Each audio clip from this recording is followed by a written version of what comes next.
नमस्कार छात्रों, आज हम कक्षा 7वीं में विषय हिंदी के अंतर्गत पाठ 8 एक शाम एक किसान पढ़ेंगे। इसके जो लेखक हैं, कविता के कवि हैं, सर्वेश्वर दयाल सक्सेना जी हैं। इस पाठ का हम एक परिचय पहले हम पढ़ेंगे। इस पाठ का परिचय इस प्रकार है कि इस कविता में शाम की तुलना प्रतीकात्मक रूप से एक किसान ने की है। शाम के प्राकृतिक दृश्य में पहाड़ एक बैठे हुए किसान जैसा लग रहा है। आकाश उसके सिर पर बंधे साफे जैसा है और नदी उसके पैरों पर पड़ी चादर। थोड़ी ही देर में शाम गहराने लगती है। थोड़ी देर में शाम गहराने लगती है। किसान चिलम को उलट देता है, यानी सूरज डूब जाता है। उल्टी चिलम से उठता धुआं ऐसा लगता है जैसे सूरज डूबने के साथ धुंधलका होता है और फिर अंधकार मानो चिलम बुझ जाती है। तो हम प्रस्तुत कविता को देखेंगे। इस कविता में हम देखते हैं कि आकाश का साफा बांधकर सूरज की चिलम खींचता बैठा है पहाड़, घुटनों पर पड़ी है नदी सी चादर सी, पास ही दहक रही है पलाश के जंगल की अंगीठी। अंधकार दूर पूर्व में सिमटा बैठा है भेड़ों के गले सा। इसके कठिन शब्दार्थ हैं वो इस प्रकार है कि खींचता यानी कि कश लेना। खींचता का अर्थ क्या होता है? कश लेता। दहक रही यानी जल रही। पलाश यानी कि एक छोटा सा वृक्ष जिसके फूल लाल होते हैं, पलाश का वृक्ष होता है। और गल्ले सा यानी कि समूह जैसा। तो इसका संदर्भ प्रसंग इस प्रकार है कि प्रस्तुत पद्यांश हमारी पाठ्य पुस्तक वसंत के शाम एक किसान नामक पाठ से लिया गया है। इसके रचयिता सर्वेश्वर दयाल सक्सेना जी हैं। कवि ने यहाँ प्रकृति का बहुत ही सुंदर ढंग से मानवीकरण किया है। इसका भावार्थ हम देखेंगे कि कवि जाड़े की शाम के दृश्यों का वर्णन रूपक के द्वारा कर रहा है। रूपक अलंकार के द्वारा कर रहा है ना, कि जाड़े की शाम यानी कि ठंड की जो शाम है उसके बारे में बताया गया है कि पहाड़ रूपी किसान आकाश रूपी साफा सिर बांधे हुए बैठा है। पहाड़ रूपी किसान किसको बताया गया है? इसके अंतर्गत किसान किसके बराबर बताया गया है? आकाश का साफा बांधकर, आकाश का साफा है ना, तो किसान को क्या बताया गया है कि आकाश का साफा यानी कि पहाड़ रूपी जो किसान है आकाश रूपी साफा सिर पर बांधे हुए बैठा है। और डूबता हुआ लाल सूरज जब डूबता है लाल सूरज, तो एक चिलम की तरह वह दिख रहा है जिसमें वह कश खींच रहा है। कश खींचना यानी कि जब चिलम पीते हैं तो उसका जब कश खींचते हैं, कश लेते हैं, उसका खींचते हैं या कश को लेना, तो एक चिलम जिसमें वह कश खींच रहा है। पहाड़ के नीचे बहती हुई नदी पहाड़ रूपी किसान के घुटनों पर चादर की तरह पड़ रही है। कैसी पड़ रही है? चादर की तरह पड़ रही है।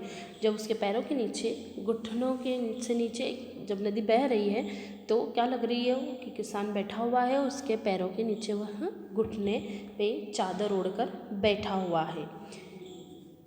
पास ही में ही स्थित पलाश के लाल लाल फूल रूपी अंगीठी जल रही है। और नदी के पास ही जब लाल पलाश का पेड़ है तो वहाँ ऐसा लग रहा है उस दृश्य को देखकर कि वह दृश्य लाल रंग के फूलों से बना हुआ अंगीठी जल रही हो, जिस प्रकार से वह ऐसा लग रहा है। दूर पूर्व दिशा में अंधकार भेड़ों के समूह के समान सिकड़ा हुआ सा बैठा है। जब सूर्य अस्त हो गया है तो वह भेड़ों का जो समूह होता है उसके समान सिकड़ा हुआ सा बैठा उसे लग रहा है। अगली लाइन है कविता की। अचानक बोला मोर जैसे किसी ने आवाज दी, सुनते हो चिलम औंधी धुआं उठा, सूरज डूबा, अंधेरा छा गया। इसके हम कठिन शब्दार्थ हैं। तो औंधी, औंधी का अर्थ होता है उलट गई। औंधी का अर्थ क्या होता है? उलट गई। इसका हम संदर्भ प्रसंग देखेंगे।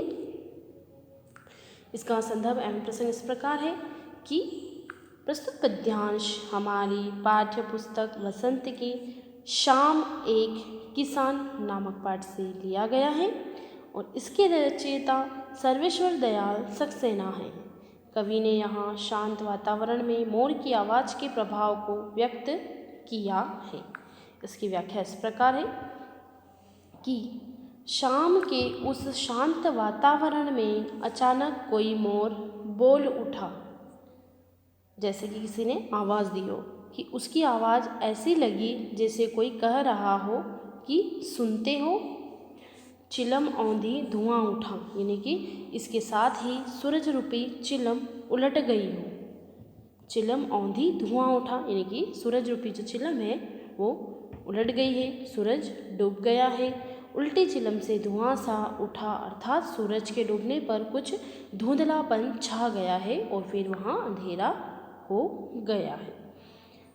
इसमें एक जो शाम है, शाम का समय जब सूरज अस्त होता है उस बारे में बताया गया है और उस बारे में एक किसान को लेकर कविता के माध्यम से इसे बताया गया है कि शाम एक किसान के तरह है। इसके साथ ये कविता पूर्ण हुई। अब हम इस कविता के पाठ्य के प्रश्नोत्तर को देखेंगे। पाठ्य पुस्तक के जो हम प्रश्नोत्तर हैं उन्हें देखेंगे। कविता से जो प्रश्न लिए गए हैं उन्हें देखेंगे कि इस कविता में शाम के दृश्य को किसान के रूप में दिखाया गया है। यहाँ एक रूपक है, इसे बनाने के लिए 5 एकरूपताओं की जोड़ी बनाई गई है, उन्हें उपमा कहते हैं। पहली एकरूपता आकाश के और साफे में दिखाई देते हुए कविता में आकाश का साफा वाक्यांश आया है। इसी तरह तीसरी एकरूपता नदी और चादर में दिखाई गई है, मानो नदी चादर सी हो। अब आप दूसरी और चौथी और पांचवी एकरूपता को खोजकर लिखना है। पहली एकरूपता क्या बताई उन्होंने? आकाश को साफे के रूप में दिखाई है और तीसरी एकरूपता नदी और चादर के रूप में, नदी को चादर के रूप में दिखाई गई है ना। अब दूसरी और चौथी और पांचवी एकरूपता, तो दूसरी एकरूपता क्या है? सूरज और चिलम। दूसरी एकरूपता क्या है कि सूरज और चिलम ये दोनों में दिखाई गई है। चौथी एकरूपता पलाश के जंगल और अंगीठी में दिखाई गई है और पांचवी एकरूपता अंधकार और भेड़ों के गल्ले में दिखाई गई है। अगला प्रश्न है हमारा, शाम का दृश्य अपने घर की छत या खिड़की से देखकर बताइए। शाम का जो दृश्य होता है तो हमें वो कैसा लगता है, इस बारे में आपको बताना है। तो पहला प्रश्न है हमारा, शाम कब से शुरू हुई? दूसरा प्रश्न है, तब से लेकर सूरज डूबने में कितना समय लगा? और तीसरा प्रश्न है, इस बीच आसमान में क्या क्या परिवर्तन आए? तो पहला प्रश्न है हमारा, शाम कब से शुरू हुई? तो शाम कब से शुरू हुई? तो शाम कब से शुरू हुई? शाम सूरज के पश्चिमी क्षितिज पर पहुंचने पर शुरू हुई। तो पहले प्रश्न का उत्तर है हमारा, शाम सूरज के पश्चिमी क्षितिज पर पहुंचने पर शुरू हुई। दूसरा प्रश्न है, तब से लेकर सूरज ने डूबने में कितना समय लगा? तो दूसरे का उत्तर है कि तब से लेकर सूरज डूबने में लगभग आधे घंटे का समय लगा। और अगला प्रश्न था हमारा, इस बीच आसमान में क्या क्या परिवर्तन आए? तो इस बीच आसमान में क्या परिवर्तन आए हैं? तो इस बीच आसमान में कई दृश्य बदले। सूरज के पश्चिमी क्षितिज पर पहुंचते ही आकाश पीले लाल प्रकाश से युक्त हो गया। कैसा हो गया? आकाश पीले और लाल प्रकाश से युक्त हो गया। पूर्व से पश्चिम की ओर जाते पक्षियों के समूह कलरव करते हुए दिखाई देने लगे। पूर्व दिशा से पश्चिम दिशा में जाते हुए पक्षियों के समूह जो हैं वो आवाज़ करते हुए दिखाई देने लगे। सूरज के डूबते ही पूर्व दिशा में हल्का अंधेरा दिखाई देने लगा। धीरे धीरे सारे आकाश में अंधकार छा गया। अगला प्रश्न है हमारा, नीचे लिखी पंक्तियों में रेखांकित शब्दों को ध्यान से देखिए। घुटनों पर पड़ी है नदी चादर सी।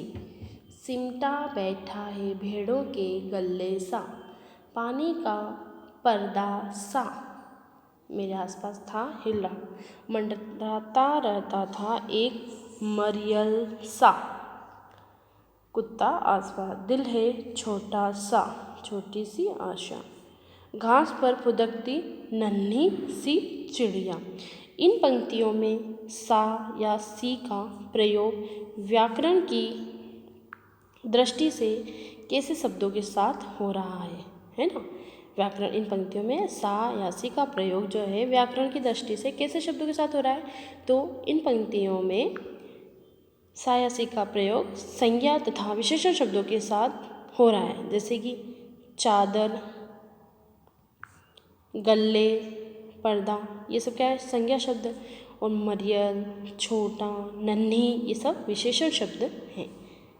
अगला प्रश्न है हमारा, निम्नलिखित शब्दों का प्रयोग आप किन संदर्भों में करेंगे? प्रत्येक शब्द से तो दो वाक्य बनाइए। पहला शब्द है हमारा औंधी, दहक और सिमटा। तो पहला औंधी शब्द है, उसका प्रयोग हम किस प्रकार करेंगे? तो पहला एक काम करेंगे कि कढ़ाई औंधी पड़ी हुई है, यानी कि कढ़ाई उल्टी पड़ी हुई है। कमल औंधी खोपड़ी का आदमी है, यानी कि कमल उल्टी खोपड़ी का आदमी है। और दूसरा है दहक। दूसरा क्या है? दहक।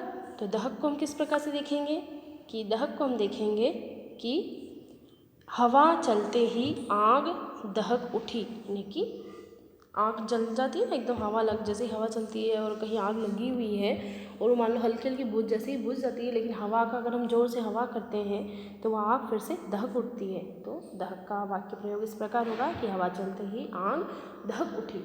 जादूगर दहक रहे कोयलों पर नंगे पैर चला।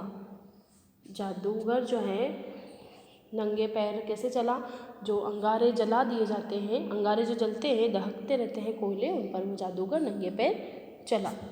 अगला हमारा सिमटा। सिमटे हुए का वाक्यों में हमें प्रयोग बनाना है। तो सिमटा, तो वह कोने में सिमटा सा खड़ा था। सिमटा हुआ यानी कि अपने आप में सिमट जाना, सिकुड़ जाना। कालीन उधर सिमटा हुआ है, जरा सही कर दो, यानी कि कालीन बिछा रखा है, जो दरी कालीन बिछी होती है तो वह सिमटी हुई है, उसे सही कर दो। इस प्रकार से यह पाठ पूरा हुआ। इस पाठ के प्रश्न उत्तर भी पूरे हुए। आप सभी इन्हें अपनी कॉपी में लिखेंगे और पढ़कर मुझसे अपनी कॉपी चेक करवाएंगे। उनके प्रश्न उत्तर भी आप याद करेंगे। धन्यवाद।